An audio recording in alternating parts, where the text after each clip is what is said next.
I'm the maid he saw being mocked on a $5 date. And that night, what the millionaire did shocked them all. Even me.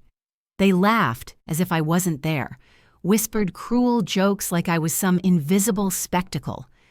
I held my breath in that cramped diner booth, pretending I couldn't hear the sting behind their words. Maybe you're working for someone who never says thank you, or cleaning up while everyone else sleeps. Tell me, where are you watching from? And what time is it right now? I promise today's story will touch your heart. I'm Maria Esperanza Rodriguez, 59 years old. For the last 23 years, I wore the faded blue uniform of a full-time housekeeper in the Pemberton family's luxury Manhattan townhouse on East 78th Street, where the imported Italian marble floors never let my aching feet rest. My hands, dry and cracked from scrubbing with industrial-strength cleaners, were like worn leather gloves the family never noticed. The scent of lemon polish and bleach clung stubbornly to my skin, seeping into my pores until I could taste it in my morning coffee. Every morning at 5:30, I adjusted the worn collar of my uniform blouse and forced a smile I hadn't felt in decades. The subway ride from my shared studio apartment in Queens to the Upper East Side reminded me daily of the distance between my world and theirs. I'd watch businessmen in their press suits reading the Wall Street Journal, talking about their stock portfolios and cryptocurrency investments, while I counted the exact change for my Metro card. The Pemberton family owned assets worth hundreds of millions. Mr. Ian Richard Pemberton had made his fortune through a hedge fund that specialized in high-risk, high-reward investments. Their wealth seemed endless. Luxury cars, private jets, vacation homes in the Hamptons and Aspen. Mrs. Catherine Pemberton spent more on a single handbag than I earned in 6 months. Their adult children, Marcus and Sophia, lived off trust funds that generated more in monthly dividends than most people saw in a lifetime. But that Tuesday afternoon in October, their wealth felt like a wall between us, when the mockery hit me like a physical blow. I had exactly 1 hour between finishing my morning duties at the townhouse and starting my second job cleaning offices in Midtown. Exhausted and hungry, I ducked into Mel's Diner on Lexington Avenue, a small greasy spoon place where a bowl of soup and crackers cost $5. It was all I could afford. I slid into a cracked vinyl booth in the back corner, hoping to eat in peace. My uniform was wrinkled from bending over toilets and scrubbing bathtubs. My hair, streaked with premature gray, was pulled back in a simple ponytail. I looked exactly like what I was, a tired cleaning woman grabbing a cheap meal between jobs. That's when I heard them. 3 women in their 40s, dressed in designer clothes that probably cost more than my monthly rent. They were sitting 2 booths away, sipping wine with their lunch, their voices carrying easily across the small restaurant. "Look at her," one whispered, not bothering to lower her voice much. "Running errands between cleaning jobs, I bet. Acts like she owns the place." Another woman laughed, the sound sharp and cruel. "Did you see that purse? Looks like she found it in a dumpster." "These people," the third one said, shaking her head. "They come here thinking they deserve the same treatment as everyone else. It's pathetic, really." My hands trembled as I lifted the spoon to my mouth. The soup suddenly tasted like cardboard. I wanted to disappear into the peeling yellow paint on the walls, to become as invisible as I felt in every other aspect of my life. The waitress, a tired-looking woman about my age, caught their words and smirked as she refilled their wine glasses. Even she was looking down on me, and she probably didn't make much more than I did. I stared at my reflection in the window, seeing what they saw: a nobody. A maid, someone whose life didn't matter enough to whisper about quietly. But then something happened that I didn't see coming. Not in a million years. A man at the counter, tall, silver-haired, wearing a simple black wool coat, had been quietly eating his lunch while reading something on his phone. I'd noticed him when I came in because he looked out of place in this dive, like he belonged somewhere much more expensive. He'd been glancing over at the women's table with increasing irritation as their comments got louder and meaner. Suddenly he stood up, walked straight over to their booth. "Excuse me, ladies," he said, his voice calm but carrying authority. "I couldn't help but overhear your conversation about the woman over there." The three women looked up, probably expecting him to join in their mockery. Instead, his next words made my heart stop. "That woman is Maria Rodriguez. She's been taking care of my business associates for years. She's one of the most honest, hardworking people I've ever met. She puts in 12-hour days, sends money to support her family, and has never complained once about the way people like you treat her." I sat frozen, my spoon halfway to my mouth. How did he know my name? How did he know anything about me? "She deserves more respect than any of you have ever shown another human being in your lives," he continued. "And if I hear another word of disrespect about her, you'll be dealing with me personally." The women's faces went white. One of them stammered something about not meaning any harm, but the man just walked away, back to his counter stool. I couldn't breathe. Nobody had ever stood up for me like that, not once in my entire life. 20 minutes later, as I was finishing my soup and trying to process what had happened, the man approached my table, up close. I could see he was probably in his early 50s, with kind eyes and an expensive watch that caught the diner's fluorescent lighting. "May I sit?" he asked. I nodded, too shocked to speak. "I'm Samuel Chen," he said, sliding into the booth across from me. "I owe you an apology." "An apology?" I managed to whisper. I should have intervened sooner. No one should have to endure that kind of treatment. He paused, studying my face. "I know this might sound strange, but I've been looking for someone like you for a long time. That's when my entire life changed forever. But I'm getting ahead of myself. Let me take you back to where this story really begins. 23 years ago, when I first walked through the gleaming front door of the Pemberton townhouse, carrying nothing but hope and a desperate need to survive. I arrived in New York City from El Salvador in 1995, following the promise of my cousin Rosa, who said she could get me work as a housekeeper. I was 36 years old, recently widowed, with a 12-year-old daughter named Isabella who stayed behind with my mother.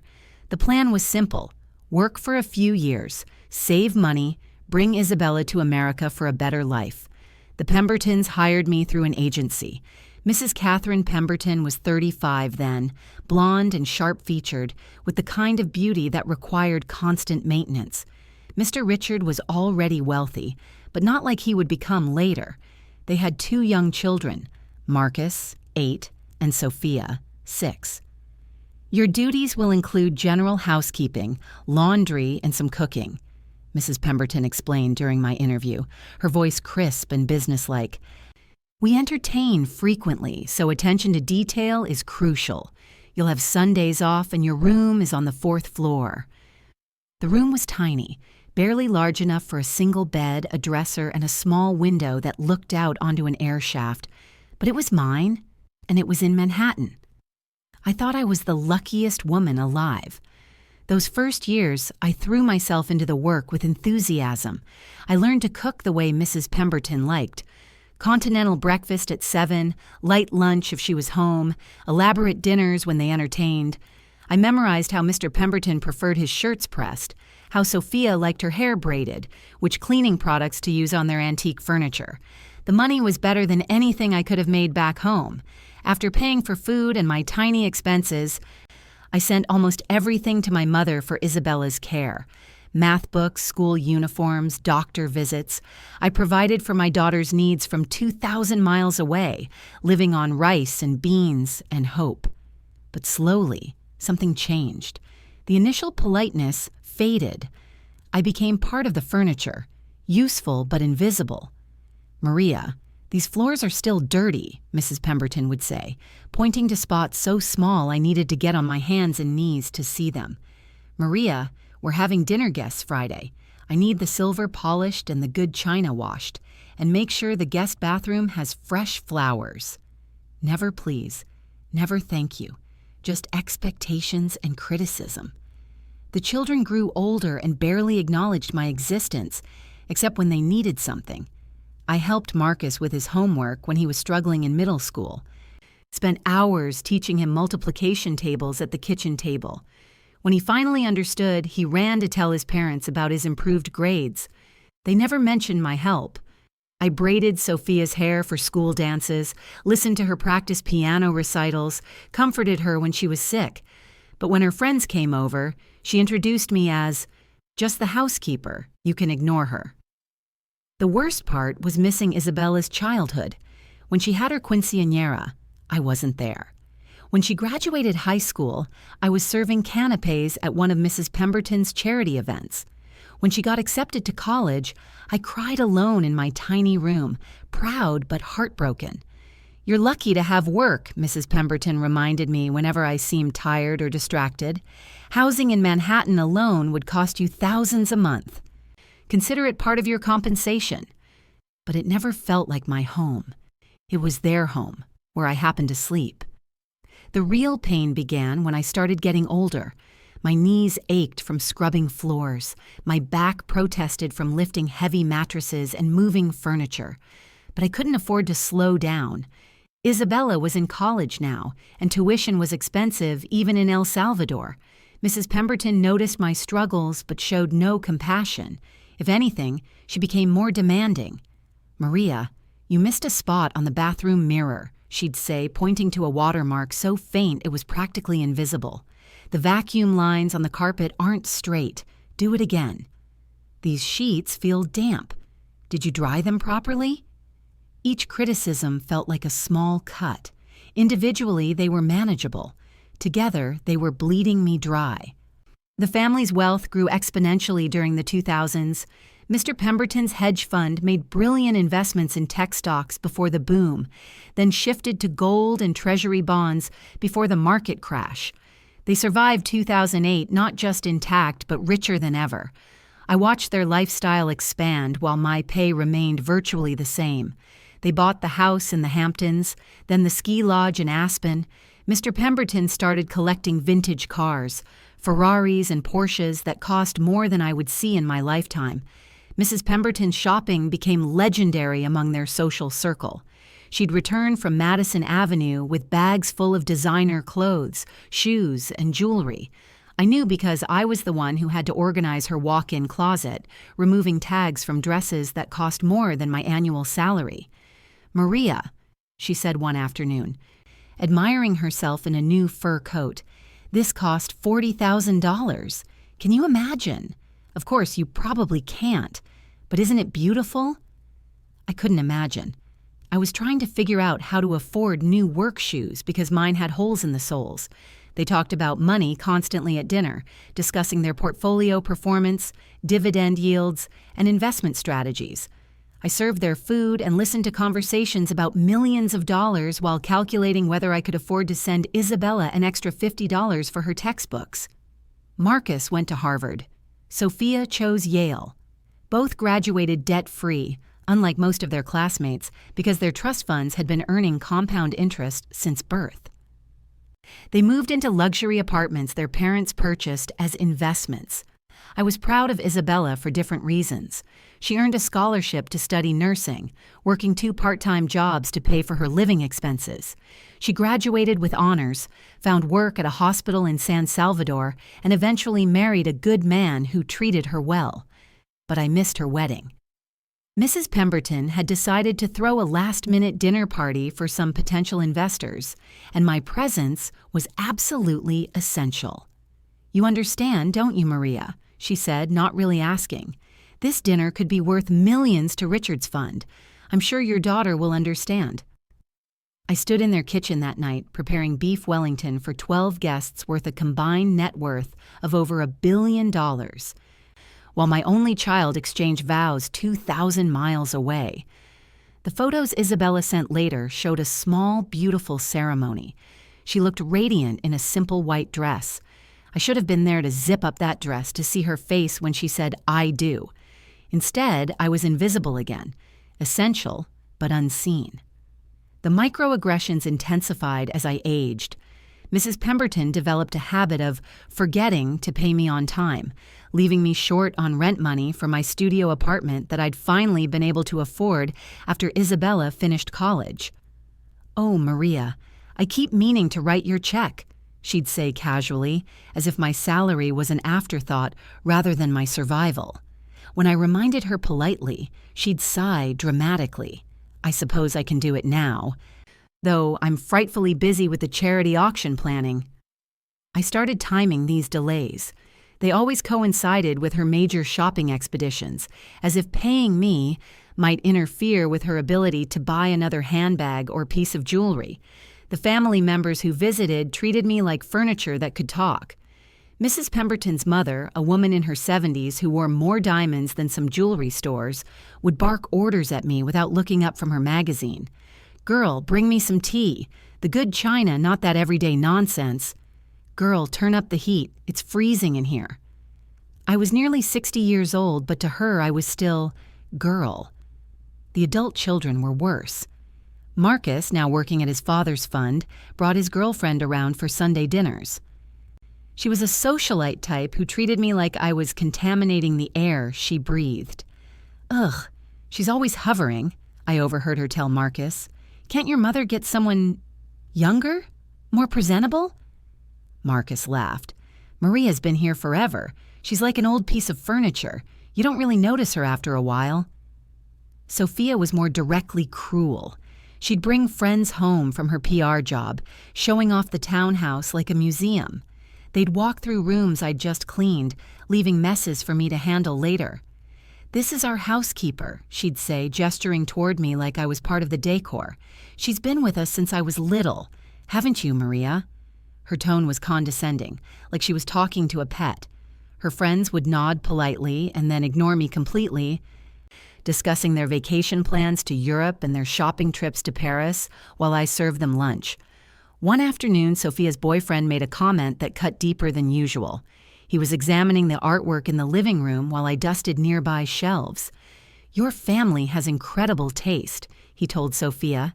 "Everything is so perfectly curated."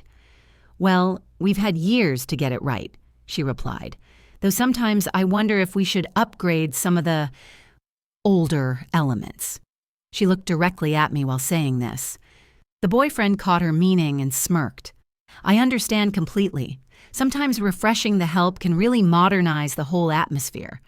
They weren't even trying to hide their meaning. I was the older element that needed upgrading. That night, I sat in my tiny room looking at a photo of Isabella and her new baby, my first grandchild, a little boy I'd never held. I realized I'd given the best years of my life to people who saw me as a replaceable appliance. The breaking point came on a cold February morning. I'd been fighting a nasty flu for 3 days but couldn't afford to take time off. Mrs. Pemberton was hosting a luncheon for her garden club, and the house needed to be absolutely perfect. I dragged myself out of bed at 5 a.m., took aspirin, and began the cleaning routine. By 10 a.m., I was dizzy and nauseous, but the guests were arriving at noon. I pushed through, polishing silver and arranging flowers while running a fever. Halfway through serving the soup course, I stumbled slightly, catching myself against the dining room table. The china rattled, but nothing broke. Mrs. Pemberton's eyes shot daggers at me across the room. Later, after the guests left, she cornered me in the kitchen. "That was completely unacceptable," she hissed. "You nearly ruined my entire luncheon. Mrs. Whitman asked if you were drunk." "I'm sick," I managed to say, my voice hoarse. "I have a fever, but I don't want to hear excuses," she interrupted. "If you can't perform your duties properly, perhaps you should consider whether this position is still right for you." The threat was clear. After 23 years of faithful service, she was suggesting I could be replaced over one moment of weakness while working sick. I went upstairs to my room and collapsed on the thin mattress. For the first time in decades, I allowed myself to truly cry. Not the silent tears I'd shed missing Isabella's milestones, but deep, body-racking sobs of exhaustion and humiliation. As I lay there burning with fever, I could hear Mrs. Pemberton on the phone with her friends, probably complaining about the help and how difficult it was to find good people these days. That night, I made a decision that would change everything. I was done being invisible. done accepting crumbs of respect while generating millions in value for people who saw me as less than human. But I had no idea how to begin changing a pattern that had defined my entire adult life. The answer came in the most unexpected place, that greasy diner on Lexington Avenue, where Samuel Chen would turn my world upside down with a few simple words of dignity. Let me tell you about that conversation that changed everything, and the secret he revealed that night that left me speechless. Samuel Chen slid into the booth across from me with the confidence of someone accustomed to being heard, but his eyes held a gentleness I rarely saw in wealthy men. "I know this must seem strange," he began, setting down his coffee cup, "but I've been looking for someone exactly like you." My hands were still shaking from the confrontation with those women. "I don't understand." "Let me explain. I'm the CEO of Chen Global Investments. We handle portfolios worth billions of dollars." He paused, watching my reaction. "But money means nothing without the right people to trust with your life." I stared at him, confused. Why was a billionaire CEO talking to a housekeeper in a $5 diner? "My wife died 3 years ago," he continued, his voice softening. "Lung cancer. During her final months, we went through 17 different home care nurses and housekeepers. 17. Each one was either incompetent, dishonest, or treated her like she was already dead." He took a sip of coffee, gathering his thoughts. "The agency kept sending us people with impressive resumes, but no heart. They'd steal her jewelry, ignore her when she called for help, make her feel like a burden in her own home. It was devastating." My heart ached for him. I knew what it meant to watch someone suffer while receiving care without compassion. A friend of mine, Richard Pemberton, mentioned you once. He was complaining about household staff as usual, but he said something interesting. He said his housekeeper had been with them for over 20 years, never stolen anything, never missed a day of work, and raised his children like they were her own. The irony hit me like a physical blow. Richard Pemberton had been unconsciously praising me while his family made me feel worthless. He said you were old-fashioned reliable, the kind of person who still believed in doing things right. He meant it as a complaint, but I heard something else entirely. Samuel leaned forward, his eyes intense. I heard someone with integrity, someone with loyalty, someone who understands that caring for a family, really caring, is about love, not just labor. I found my voice finally. "What are you asking me?" "I'm asking if you'd consider leaving the Pembertons and coming to work for me. Not as a housekeeper exactly, but as a household manager. Someone who would oversee my home, manage my domestic staff, and most importantly," he paused, choosing his words carefully, "help me figure out how to live again." The offer was so unexpected, so generous that I almost couldn't process it. I live alone in a penthouse on the Upper West Side. It's too big, too quiet, and I rattle around in it like a ghost. I need someone who understands that a house isn't the same as a home, someone who knows the difference between serving and caring. He named a salary that was 3 times what the Pembertons paid me, plus full health insurance, 2 weeks of paid vacation, and this part made my eyes fill with tears, a travel allowance to visit my daughter and grandchild in El Salvador once a year. "But why me?" I whispered. "You could hire anyone." "Because," Samuel said, his voice gentle but firm, "you're the first person I've met who was defended by a stranger in a diner.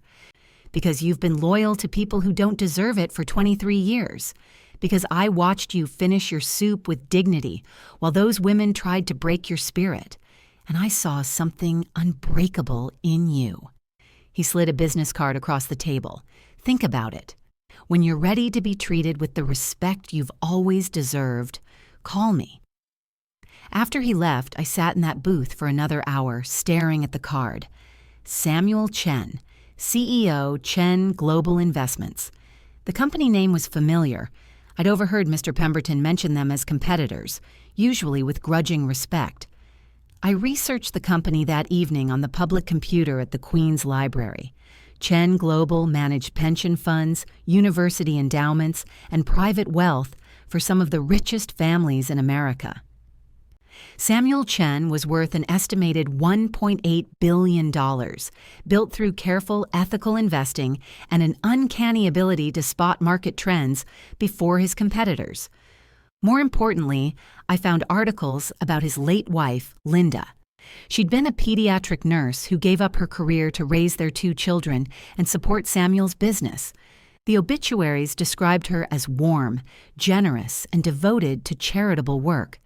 Samuel had established a foundation in her memory that provided health care to underprivileged children.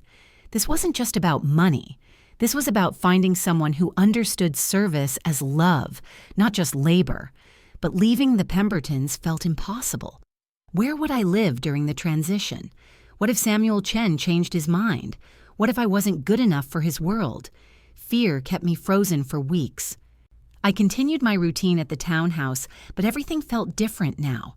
Every condescending comment, every task performed without acknowledgement, every reminder of my place in their hierarchy felt sharper and more intolerable.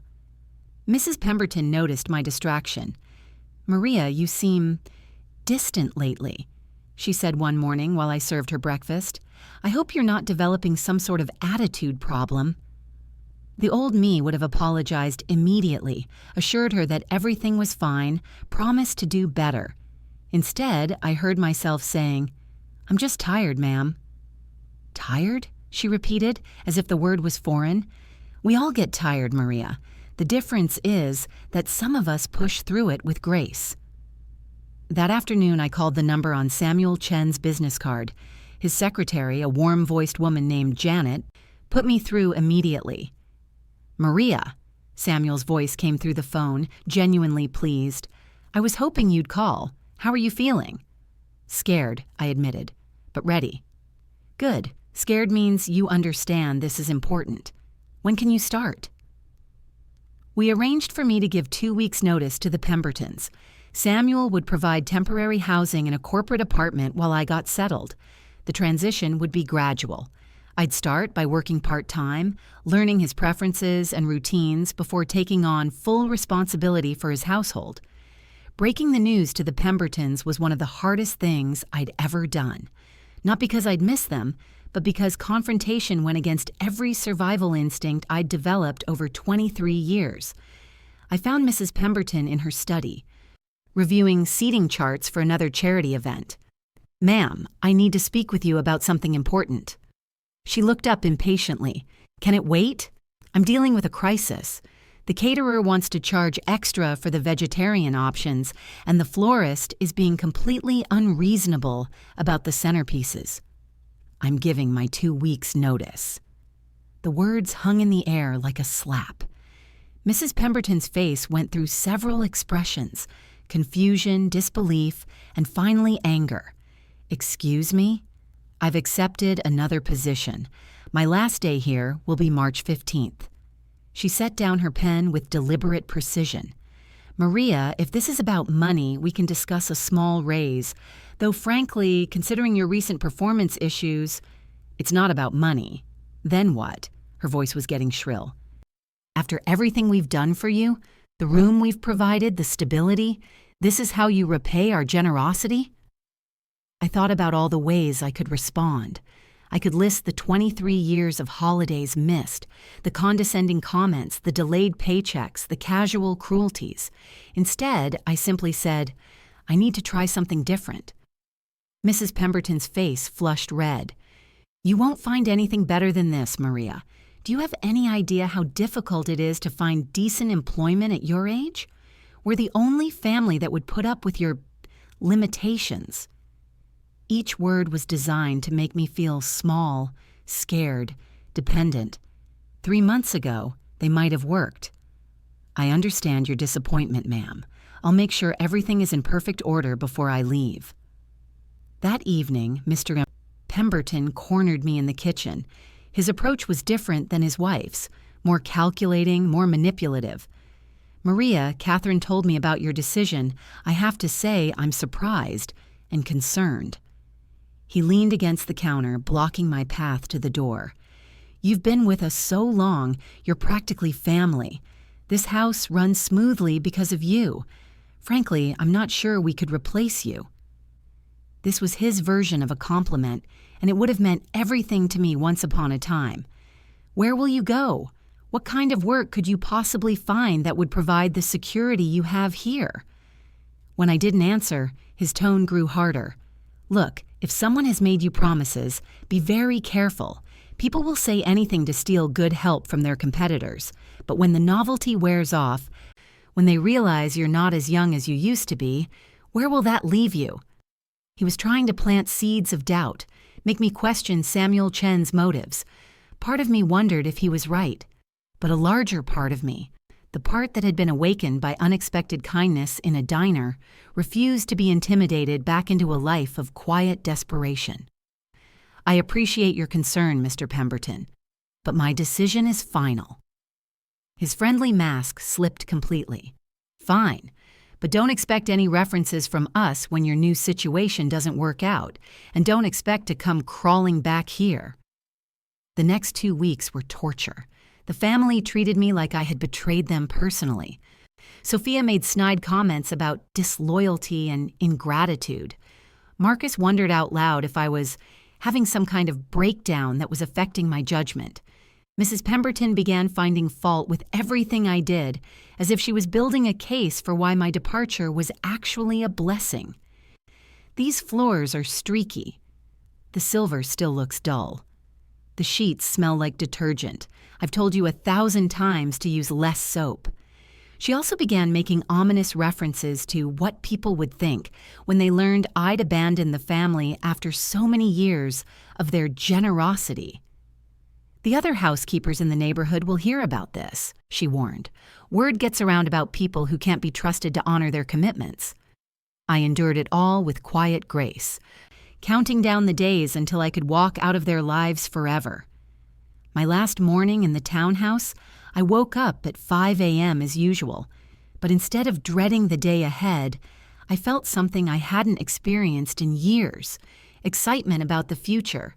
I cleaned every room one final time, not because I had to, but because I wanted to leave with dignity.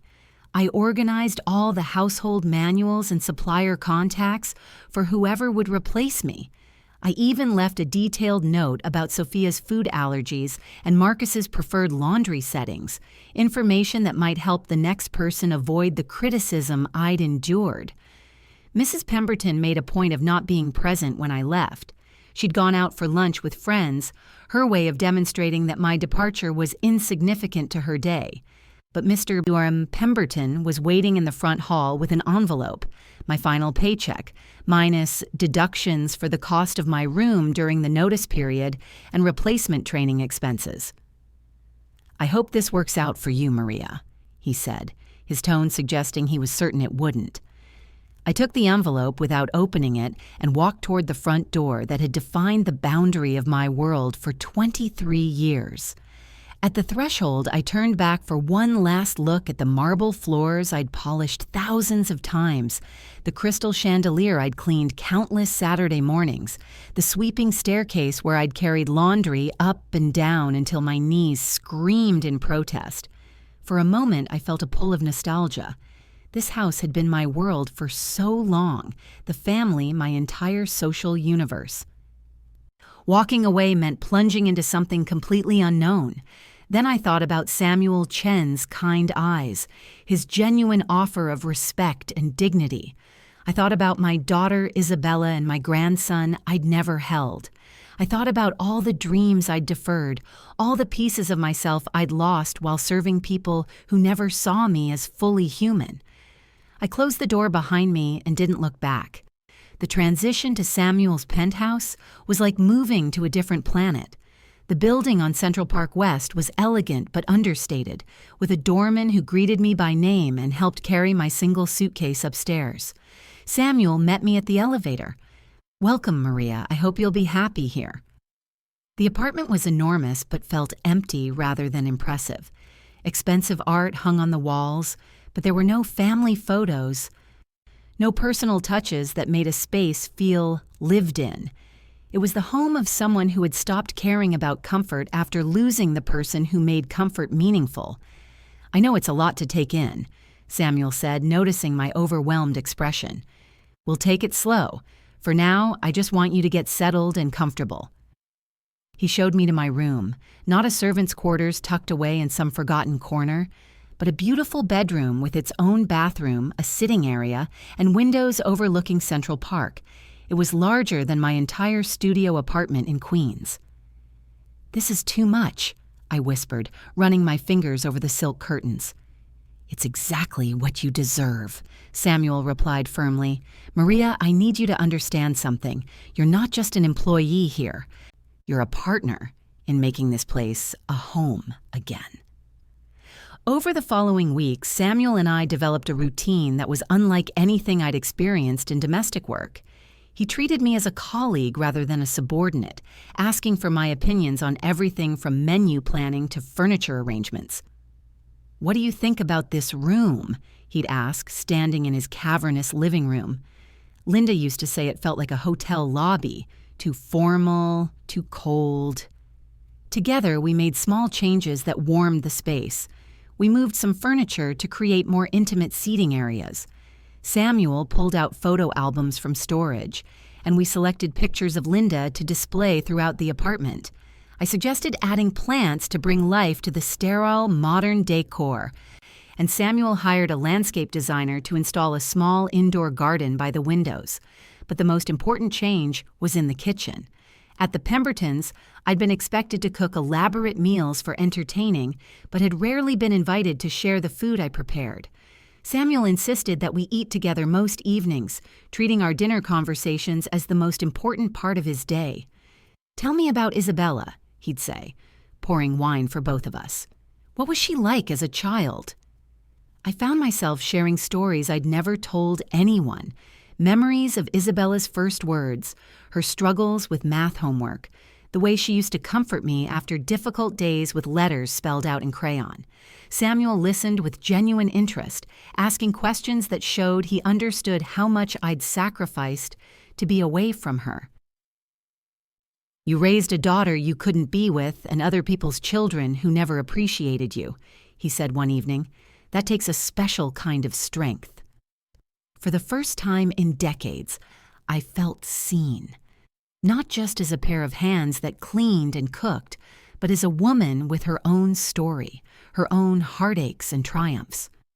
The work itself was completely different too.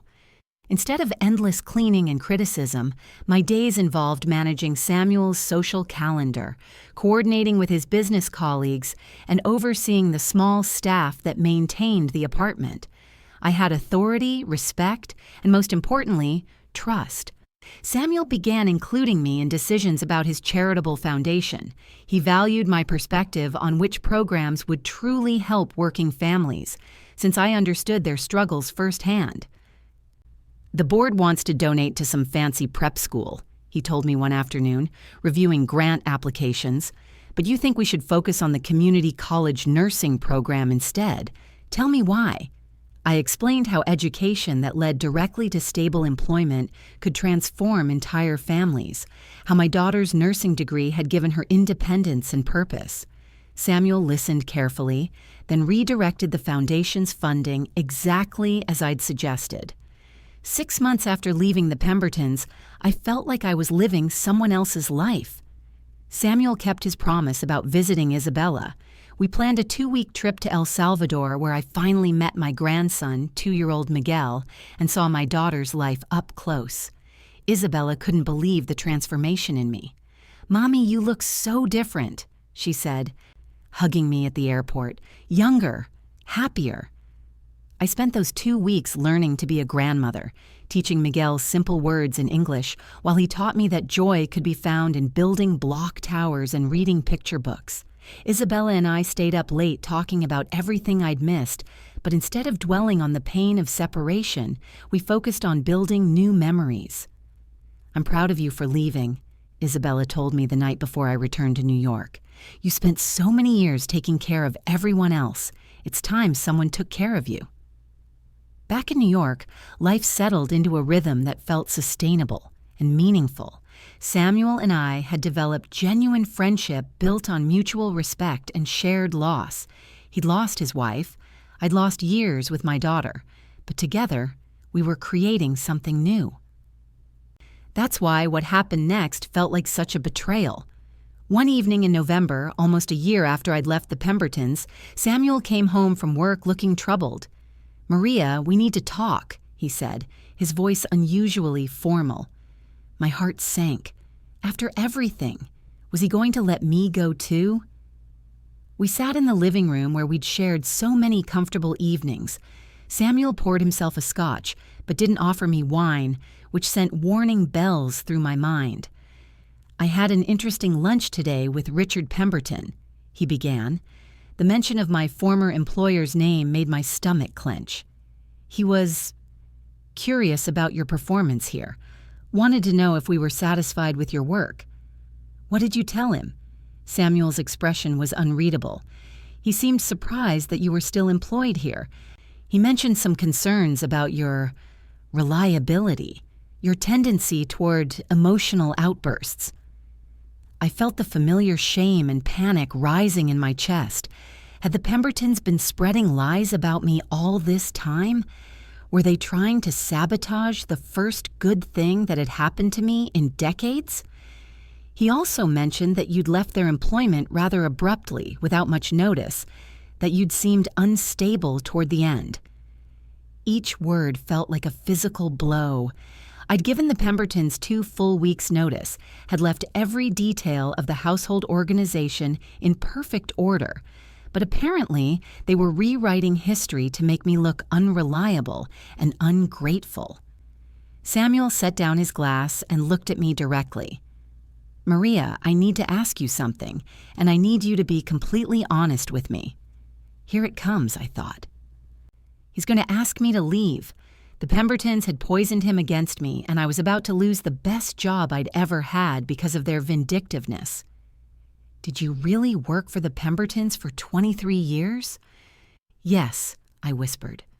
"And in all that time, did you ever steal anything? Even something small?" "Never." "Did you ever miss work without calling in sick? Ever show up intoxicated or unprofessional?" "Never." Samuel nodded slowly. "That's exactly what I told Richard." I looked up, confused. "I told him that in the year you've worked for me, you've been completely trustworthy, professional, and reliable. I told him that you've never given me a moment's concern about your character or your work." Relief flooded through me, but I was still confused about where this conversation was heading. "Then I told him something else," Samuel continued, a smile spreading across his face. "I told him that you're the best household manager I've ever employed, and that any family would be incredibly lucky to have you." "I don't understand."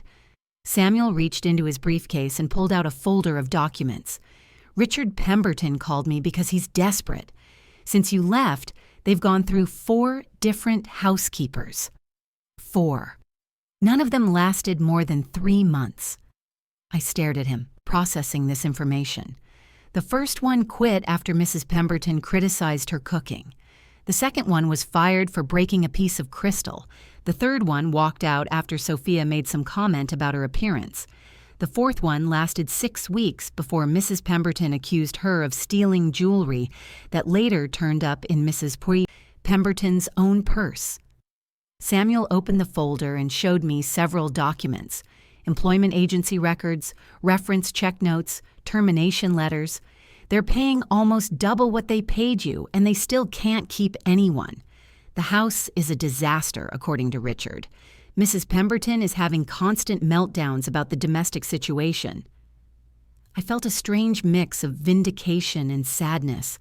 Part of me was glad that they were finally experiencing the consequences of their treatment of household staff, but another part of me felt sorry for whoever was trying to meet their impossible standards now. "Richard asked me to recommend someone who could handle their family," Samuel continued. "He said they needed someone with experience, someone who wouldn't be intimidated by Mrs. Pemberton's particular requirements. What did you tell him? Samuel's smile widened. I told him I knew exactly the right person, someone with decades of experience managing difficult households, someone who could transform their domestic situation overnight. He paused for dramatic effect. Then I gave him the name and contact information for Margaret Walsh, the most expensive, exclusive household placement specialist in Manhattan, someone who charges $10,000 just for an initial consultation. I couldn't help but laugh. Samuel had essentially told the Pembertons to spend a fortune to find someone to replace me, when they'd had the perfect person all along and driven her away through their own cruelty. But that's not the best part, Samuel said, pulling out one more document. It was a letter, handwritten on expensive stationery. Mrs. Ewan Pemberton's distinctive script covered 2 full pages. She wrote to me, Samuel explained, a personal appeal asking if I would consider lending you back to them for special occasions. She offered to pay triple your current salary for temporary services. I read the letter, my mouth falling open in disbelief. Dear Mr. Chen, it began, I hope this finds you well. I am writing regarding Maria Rodriguez, who I understand is currently employed in your household. While we certainly wish Maria well in her new position, we find ourselves in a rather challenging domestic situation and wondered if you might consider a mutually beneficial arrangement. The letter went on to describe their appreciation for my years of service, their recognition of my unique skills and experience, and their hope that I might be available for consultation on their household management challenges. Reading between the lines, it was clear that Mrs. Pemberton was desperate. Her pride had been wounded by her inability to replace me, and she was now trying to win me back through Samuel, hoping that flattery and money might accomplish what basic respect never could. What do you think I should tell her? Samuel asked, his eyes twinkling with mischief. I thought about all the years of silent endurance, all the small cruelties and casual dismissals. I thought about the woman I'd been when I walked out of their front door, broken down, doubting my own worth, terrified of the future. Then I thought about who I'd become in the past year, a woman with dignity, respect, and genuine friendships, a grandmother who'd spent Christmas morning building snowmen with her grandson, a person whose opinions were valued, whose experience was respected, whose humanity was acknowledged. Tell her, I said slowly, that I'm not available. Tell her I found a family that appreciates what I have to offer. Samuel raised his glass in a toast. To families that deserve the people who serve them, he said, and to people who finally learn their own worth, I replied. But the story doesn't end there, because the Pembertons weren't finished with me yet. 3 weeks after Samuel's conversation with Richard Pemberton, I was grocery shopping at the Whole Foods on Columbus Avenue when I heard a familiar voice behind me. Maria Rodriguez. I turned around to find Marcus Pemberton standing in the produce section, looking older and more haggard than I remembered. His expensive suit was wrinkled, his hair unkempt. Marcus, I said politely, continuing to select oranges for Samuel's morning juice. I can't believe I found you, he said, moving closer. We've been trying to reach you for months. Your mother wrote to Mr. Chen. He passed along her message. Marcus's face flushed. Look, Maria, I know things ended badly between you and my parents, but we need to talk. There was desperation in his voice that made me look at him more carefully. The confident, entitled young man I remembered had been replaced by someone who looked genuinely distressed. What's wrong? Despite everything, my caretaker instincts kicked in. It's my father, Marcus said, glancing around to make sure no one was listening. He's been making some very bad investment decisions lately. The hedge fund is hemorrhaging money and he's starting to panic. This wasn't what I'd expected to hear. Richard Pemberton had always seemed so financially sophisticated, so confident in his ability to generate wealth. I don't understand what this has to do with me. Marcus ran his hands through his hair. The house is falling apart without you. Mom's spending money like crazy trying to fix problems that you used to handle effortlessly. She hired 3 different housekeeping services last month, and none of them could meet her standards. He paused, looking embarrassed. The whole family is stressed, which is affecting Dad's judgment. He's making desperate trades, trying to recover losses with bigger and bigger risks. Yesterday, he put our entire family's savings into some cryptocurrency scheme that his golf buddy recommended. I felt a chill of recognition. I'd seen this pattern before, during the 2008 financial crisis. Wealthy people who panicked and made emotional decisions with their money usually lost everything. "Marcus, I'm sorry your family is struggling, but I don't see how I can help." "Come back," he said suddenly, "just temporarily. Help us get the household running smoothly again so Dad can focus on saving the business. We'll pay you anything you want." The old me might have felt a surge of satisfaction at this moment. The family that had treated me like disposable help was now begging for my return. But the feeling that washed over me wasn't triumph. It was sadness. "I can't do that, Marcus. I have a life now. Responsibilities. People who depend on me." "But you know us," he pressed. "You understand how our family works. You could fix everything." That's when I realized the fundamental problem. Marcus still thought I was the solution to their family's dysfunction, rather than recognizing that their treatment of people was the cause of their current crisis. "Marcus, your family's problems aren't about housekeeping. They're about how you treat the people who work for you. Until that changes, no housekeeper in the world will be able to help you." He stared at me, clearly not understanding. "Your parents went through 4 housekeepers in a year because they expect perfection without offering basic respect. Your father's making bad business decisions because he's surrounded himself with people who tell him what he wants to hear instead of what he needs to know. Your mother's stressed because she's never learned to appreciate what she has instead of focusing on what's missing." Marcus opened his mouth to argue, but I held up my hand. "I spent 23 years trying to fix things that were broken in your family. But I was fixing the wrong things. I was compensating for problems instead of addressing the root causes." I placed the oranges in my cart and prepared to walk away. If your family wants help, start by learning to say thank you. Start by treating your next housekeeper like a human being with feelings and dignity. Start by recognizing that service is a gift, not an entitlement. As I walked toward the checkout counter, I heard Marcus call after me, "Maria, please, we need you." But I didn't turn around. The family that needed me was waiting at home. Not the biological family that had employed me, but the chosen family I'd created with Samuel and the life I'd built on my own terms. That evening, I told Samuel about the encounter. He listened thoughtfully, then asked, "How did it feel? Seeing him beg for your help?" "Sad," I admitted. I kept thinking about the little boy I used to help with his homework. Somewhere along the way, he learned to see people like me as functions instead of individuals. Samuel nodded. "It's hard to watch people destroy themselves, even when they've hurt you." "I hope they figure it out," I said. "But not because I think they deserve my help, because everyone deserves the chance to learn how to be better." 2 months later, I read in the New York Post business section that Pemberton Global Investments had filed for bankruptcy. Richard Pemberton had indeed made a series of catastrophic trades, including losing millions in a cryptocurrency scam and putting the family's personal assets up as collateral for increasingly desperate attempts to recover the fund's losses. The townhouse on East 78th Street was up for sale, along with the houses in the Hamptons and Aspen.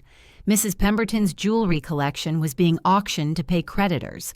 The family was moving to a modest apartment in Queens, ironically in the same neighborhood where I'd lived during my years of service to them. I felt no satisfaction reading about their downfall. If anything, I felt sorry for them. They'd built their entire identity around wealth and status. And now they'd have to learn who they were without those external markers. But I also felt grateful. Grateful that I'd left when I did, before their financial collapse could drag me down with them, grateful that I'd found work with someone who valued my contributions enough to ensure my security even during challenging times. Most importantly, I felt proud of the woman I'd become. The Maria who had sat silently while strangers mocked her in a diner, would have rushed back to the Pembertons' aid, would have sacrificed her own stability to try to save theirs. But the Maria I'd grown into understood that sometimes the kindest thing you can do is allow people to experience the consequences of their choices. That spring, Samuel and I took another trip to El Salvador to visit Isabella and Miguel, but this time, we stayed for a month instead of 2 weeks, and Samuel came with me. He wanted to meet my family, to understand the part of my life I'd left behind when I came to America. Isabella was nervous about meeting my employer, worried that she wouldn't know how to talk to someone so wealthy and important. But Samuel put her at ease immediately, bringing gifts for Miguel and asking thoughtful questions about Isabella's work at the hospital. "Your mother talks about you constantly," he told Isabella over dinner. "She's so proud of the woman you've become, the life you've built." Watching Samuel play with Miguel in Isabella's small backyard, I realized something that took my breath away. This wasn't just a work trip or a generous gesture from an employer. This felt like family. When Miguel fell and scraped his knee, he ran to me for comfort. But he also accepted a Band-Aid from Samuel without hesitation. When Isabella talked about her challenges at work, Samuel listened with the same attention he gave to his business colleagues' concerns. "He loves you," Isabella said to me one evening when Samuel was reading bedtime stories to Miguel in his halting Spanish. "We're friends," I replied, but my heart was beating faster. "Mommy, I've seen how friends look at each other. This is different." I'd been so focused on building a professional relationship based on mutual respect that I hadn't noticed when it had evolved into something deeper. Samuel's kindness hadn't just restored my dignity. It had awakened parts of myself I thought were lost forever. The realization was terrifying and wonderful at the same time. On our last night in El Salvador, Samuel and I sat on Isabella's front porch while the rest of the family slept. The air was warm and full of night sounds, crickets, distant music, neighbors talking quietly in their own yards. "Thank you for bringing me here," Samuel said. "I haven't felt this relaxed in years. Thank you for making it possible." We sat in comfortable silence for a while, listening to the sounds of a world completely different from Manhattan penthouses and corporate boardrooms. "Maria," Samuel said finally, "I need to tell you something." My heart started racing. "When I first hired you, it was because I needed someone to manage my household, someone reliable and trustworthy." He turned to face me in the darkness. "But somewhere along the way, you became the person who manages my life, who makes sure I eat dinner instead of working until midnight, who reminds me to call my children, who helps me remember how to laugh." I could barely breathe. "I know this is complicated because I'm your employer. I know there's a power imbalance that makes any personal relationship difficult.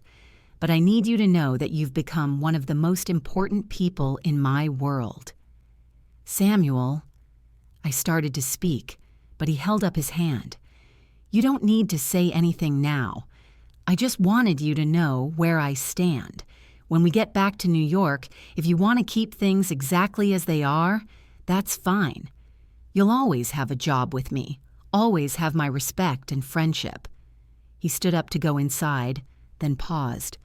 "But if you think there might be something more between us, something worth exploring, I'd like that very much." After he went to bed, I sat on that porch until dawn, thinking about the journey that had brought me to this moment. 2 years ago, I'd been invisible, voiceless, convinced that I was lucky to have any work at all. Now a man I deeply respect was telling me that I'd become essential to his happiness. The transformation felt miraculous, but also fragile.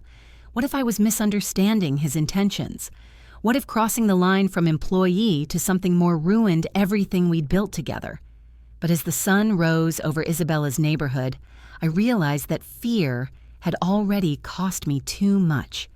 I'd spent decades afraid to ask for what I deserved, afraid to believe I was worth more than scraps of recognition and affection. Samuel had seen my worth when I couldn't see it myself. He'd trusted me with his home, his business, his grief. Most importantly, he'd trusted me with his heart. Maybe it was time to trust him with mine. The conversation we had on the plane back to New York changed both of our lives forever. "I've been thinking about what you said," I told Samuel as we flew over the Caribbean. He looked up from his business papers, giving me his complete attention. "I'm scared," I admitted. "I've never been in a relationship where someone saw me as an equal, where someone valued my opinions and feelings as much as my work." Samuel reached across the aisle and took my hand. "I'm scared too. I haven't opened my heart to anyone since Linda died, but you've taught me that it's possible to build something new without forgetting what came before." "What would it look like?" I asked. "Us, I mean. How would it work?" "However we want it to work. We could start by dating, real dates, not just dinner in the apartment. We could see if what we feel is real outside of our daily routine." The idea of dating at 59 felt simultaneously thrilling and terrifying. "And if it doesn't work out, then we go back to being friends and colleagues. But Maria, I think we owe it to ourselves to find out." Our first official date was to a small Italian restaurant in Little Italy, the kind of place where the food was excellent, but the atmosphere was casual and warm. Samuel picked me up at the apartment like a teenager, nervous and excited. I'd bought a new dress for the occasion, the first time I'd purchased clothing for pleasure rather than necessity in years. Over dinner, we talked about everything except work. Our childhoods, our dreams, the books we loved, the places we wanted to travel. It was remarkable how much we still had to learn about each other despite living in the same space for over a year. "I always wanted to see the ruins in Guatemala," I told him over dessert. "We could do that," Samuel said. "Take a real vacation, somewhere neither of us has been." The word "we" sent butterflies through my stomach. Walking through Washington Square Park after dinner, Samuel took my hand, and I felt like I was 17 instead of 59. When he kissed me goodnight at the apartment door, it was gentle and sweet and full of promise. We dated for 6 months before I moved out of the staff quarters and into Samuel's bedroom. The transition felt natural and right, like we were finally acknowledging something that had been growing between us for a long time. Our relationship faced challenges, of course. Some of Samuel's business associates struggled to accept that he was romantically involved with someone who had been his employee. A few family members worried that I was taking advantage of his grief and loneliness. But Samuel handled every criticism with grace and firmness.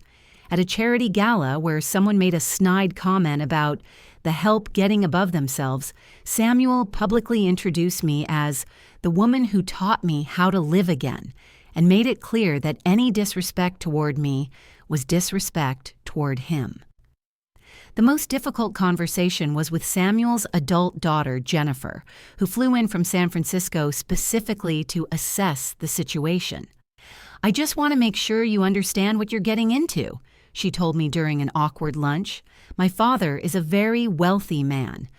His relationships attract a certain type of person." "What type would that be?" I asked calmly. "People who are more interested in his money than in him." I understood her concern. She was protective of her father, and my history as his employee made the situation complicated. "Jennifer, I fell in love with your father when he defended me from strangers in a diner, when he treated me with respect that I'd never experienced before, when he listened to my stories about my daughter and made me feel like my life mattered." Jennifer studied my face, looking for signs of deception. "I've never asked him for anything except the chance to earn his trust. I have my own savings, my own retirement plan, my own relationship with my family. I don't need his money, I need his companionship." By the end of the weekend, Jennifer had warmed to me considerably. She confessed that she'd never seen her father as happy as he'd been since we'd been together. "He talks about you the way he used to talk about Mom," she admitted. not as a replacement, but as someone who makes him feel alive again. 2 years after our first date, Samuel proposed to me in Isabella's backyard in El Salvador, with Miguel helping him present the ring and Isabella crying happy tears. It was simple and perfect, and nothing like the elaborate society weddings I'd served at for decades. We were married 6 months later in the living room of our apartment, with only close family and friends present. Isabella and Miguel came to New York for the ceremony. Miguel, now 4 years old, was our ring bearer, taking his job very seriously. Samuel's vows made me cry. Maria, you came into my life when I thought my capacity for joy was gone forever. You showed me that service motivated by love is the highest form of human connection. You taught me that a home is not a building, but a feeling of safety and belonging that two people create together. My vows were simpler. Samuel, you saw me when I was invisible. You valued me when I felt worthless. You loved me when I thought I was unlovable. I promise to spend the rest of my life showing you the same grace you showed me. As I write this story now, Samuel and I have been married for 3 years. We split our time between New York and a small house we bought near Isabella's family in El Salvador. Samuel has learned to speak passable Spanish, and Miguel has learned to play chess. We travel together, work together on the foundation, and have built the kind of partnership I never thought possible. But the most meaningful part of our life together is the simplest. We eat breakfast together every morning, talking about our plans for the day, sharing small observations, and gentle teasing. After decades of serving other people's meals in silence, I now sit at my own table with someone who wants to hear my thoughts about everything from politics to the weather. Sometimes I think about the woman I was 5 years ago, mocked by strangers in a diner, invisible to the family she'd served faithfully for decades. That woman could never have imagined the life I have now. She would have considered it an impossible fantasy. But here's what I've learned. The impossible becomes possible when someone sees your worth and reflects it back to you so clearly that you finally start to believe it yourself. I still hear occasionally about the Pemberton family. They recovered from their financial collapse, though they never regained their previous wealth or status. Mrs. Pemberton now works part-time at a boutique in Queens. Marcus has a job with a small investment firm. Sophia moved to New Jersey and had children. I hope they've learned something from their experiences, though I suspect real change takes longer than financial setbacks. Old patterns of entitlement and disregard for others don't disappear overnight. But that's not my concern anymore. My only responsibility to them now is to remember what I learned from our relationship, that dignity is non-negotiable, that respect must be mutual, and that no job is worth losing yourself. To every woman watching this who has ever felt invisible, who has ever questioned whether her life matters, who has ever accepted less than she deserved because she was afraid to ask for more, I want you to know this. Your story is important. Your service has value. Your dreams are valid no matter how old you are or how long you've been putting them aside for other people. You are not too old to change your life. You are not too poor to demand respect. You are not too tired to believe in better possibilities. The courage to leave what is safe but unfulfilling in order to pursue what is unknown but potentially wonderful, that courage lives inside you already. It may be buried under decades of compromise and disappointment, but it's there. I found my courage in a diner at age 59, when a stranger showed me what respect looked like. But your moment of awakening might come anywhere, at any time, through any person who reminds you of your own worth. When that moment comes, trust it. Trust yourself. Trust that the life you've dreamed of, the respect you've longed for, the love you've hoped for, all of it is still possible. Have you ever worked for someone who made you feel invisible, only to discover later that you had more strength and value than they ever recognized? Have you ever found unexpected kindness that changed the direction of your entire life? Last year, I received an invitation that would have shocked the woman I used to be. The Museum of the City of New York was hosting an exhibition on domestic workers, the hidden stories of American families. They wanted to interview me as part of their oral history project to record my experiences for future generations. When I walked into that museum, not as someone's employee, but as someone whose story mattered enough to preserve, I thought about all the women like me, whose experiences had never been documented, the hands that cleaned, cooked, and cared, but whose voices were never heard. The interviewer, a young historian named Dr. Patricia Martinez, treated my story with the respect I'd always deserved but rarely received. She asked thoughtful questions about the economics of domestic work, the emotional labor involved in caring for other people's families, and the ways that immigration and class shaped the relationships between employers and employees. "Your story illustrates something important," she told me after we'd talked for 3 hours. "You represent thousands of women who've had similar experiences, but who never had the opportunity to tell their stories publicly." When the exhibition opened 6 months later, Samuel and I attended the opening reception together. My interview was featured prominently, played on headphones next to photographs of domestic workers throughout New York City's history. Visitors could sit and listen to my voice describing what it felt like to be invisible and what it meant to finally be seen. Isabella flew up from El Salvador for the opening with Miguel, now 6 years old and fascinated by the museum. Watching him listen to parts of my story on the children's audio tour, I realized that my grandson would grow up understanding his grandmother not just as someone who cleaned other people's houses, but as someone whose work had dignity and whose experience had value.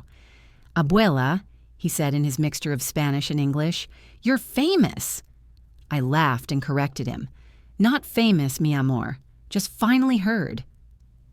The most surprising moment of the evening came when a young woman approached me near the end of the reception.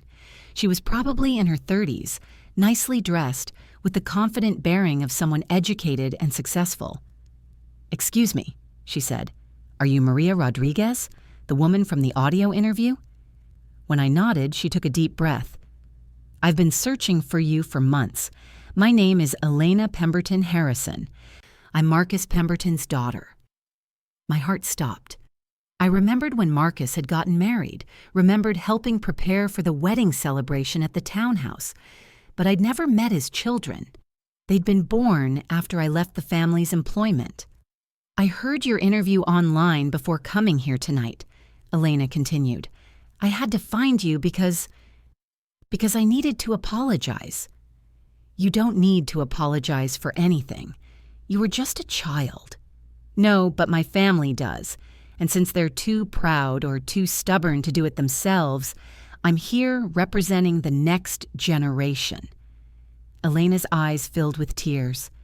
"My father told me stories about you when I was growing up, how you taught him to tie his shoes, helped him with homework, made him soup when he was sick, but he always talked about you like you were just part of the house, not a real person with your own life and feelings." She paused, struggling with her words. "It wasn't until I became an adult and hired household help for my own family that I realized how wrong that was. I saw how my parents treated the women who worked for them, and I understood that you must have experienced years of that treatment." "Elena, please let me finish. I teach middle school now, and I use your story to help my students understand dignity and respect. I play parts of your interview and ask them to think about how they treat the people who clean their schools, serve their food, take care of them in different ways." She reached into her purse and pulled out a handwritten letter. "This is from my class. 25 middle schoolers who wanted to thank you for teaching them something important about seeing people as human beings, not just the jobs they do." I took the letter with shaking hands. It was decorated with drawings and full of messages from children who had learned empathy from my experience. "Thank you for sharing your story," one student had written. "You helped me understand why I should always say thank you to the lunch ladies at school." Another had written, "My mom cleans houses, and I never thought about how hard that must be until I heard your interview. Now I tell her she's a hero every day." Standing in that museum, surrounded by the sounds of New York City's evening rush hour filtering through the windows, I felt the full circle of my journey. From a woman who cleaned in silence to someone whose voice was helping children learn kindness. "There's something else," Elena said, noticing my tears. "My grandfather Richard wanted me to give you this." She handed me another envelope, this one more formal. Inside was a check for $50,000 and a note in Richard Pemberton's handwriting. "Maria, this represents the vacation pay, sick leave, and proper wages you should have received during your years with our family. It's not enough, and it's far too late, but it's an acknowledgement that we failed you. We were fortunate to have your service, and we never properly recognized your value. I hope this gesture can be the beginning of making amends for our treatment of you." I stared at the check and the note, processing the magnitude of what was happening. The man who had once threatened to give me bad references if I left his employment was now publicly acknowledging his family's mistakes. "He wanted to come tonight," Elena explained, "but he wasn't sure you'd want to see him. He asked me to tell you that losing you was the wake-up call our family needed, even though we were too stubborn to realize it at the time." Samuel, who had been quietly observing this conversation, put his arm around my shoulders. "What do you want to do?" he asked gently. I looked at the check again.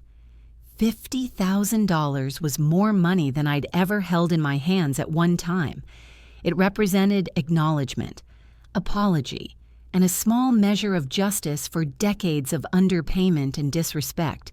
But more important than the money was what it represented, the admission that I had always deserved better. "Tell your grandfather," I said to Elena, "that I accept his apology. Tell him that I hope your family has learned to treat people with the dignity I should have received from the beginning." I paused, making a decision that surprised even me. "And tell him that I'm donating this money to establish a scholarship fund for the children of domestic workers, so other daughters like Isabella won't have to choose between education and supporting their families." Elena hugged me spontaneously, and I felt the weight of old pain finally lifting from my shoulders. Later that evening, back in the apartment Samuel and I had transformed into a true home, I sat in the living room looking at the letter from Elena's students. Their innocent words about dignity and respect reminded me why sharing my story mattered. "No regrets?" Samuel asked, settling beside me with 2 cups of tea. I thought about his question carefully. Regrets about the years of silence, the missed opportunities with Isabella, the gradual erosion of my self-worth? Of course. But regrets about the journey that had brought me to this moment? "No," I said finally. "No regrets. Everything I experienced was preparing me to recognize real love and respect when they finally arrived." Samuel smiled and took my hand. "And everything I experienced was preparing me to recognize the woman who would teach me how to live with purpose again." We sat in comfortable silence, listening to the sounds of the city through our windows. Tomorrow, Samuel would go to his office and make decisions affecting billions of dollars. I would manage our household, coordinate our charitable giving, and plan our next trip to visit Isabella and Miguel. But tonight, we were simply 2 people who had found each other at exactly the right moment, when we both needed to learn that love, respect, and dignity are not luxuries reserved for the wealthy. They are the basic rights of every human being. The woman who had been mocked in a diner 5 years ago could never have imagined sitting in a penthouse apartment, married to a man who cherished her voice and valued her opinions. She would have considered it an impossible fantasy. But here's the truth I've learned. Sometimes the most impossible transformations happen when we finally find the courage to believe we deserve better. Your moment of transformation might be waiting in the most unexpected place, a diner, a grocery store, a sidewalk conversation with a stranger who sees your worth before you do. When that moment comes, trust it, embrace it, and remember that it's never too late to become the person you were always meant to be. The courage you need is already inside you. The dignity you seek already belongs to you. The love and respect you dream of are not too much to ask for. They are exactly what you deserve.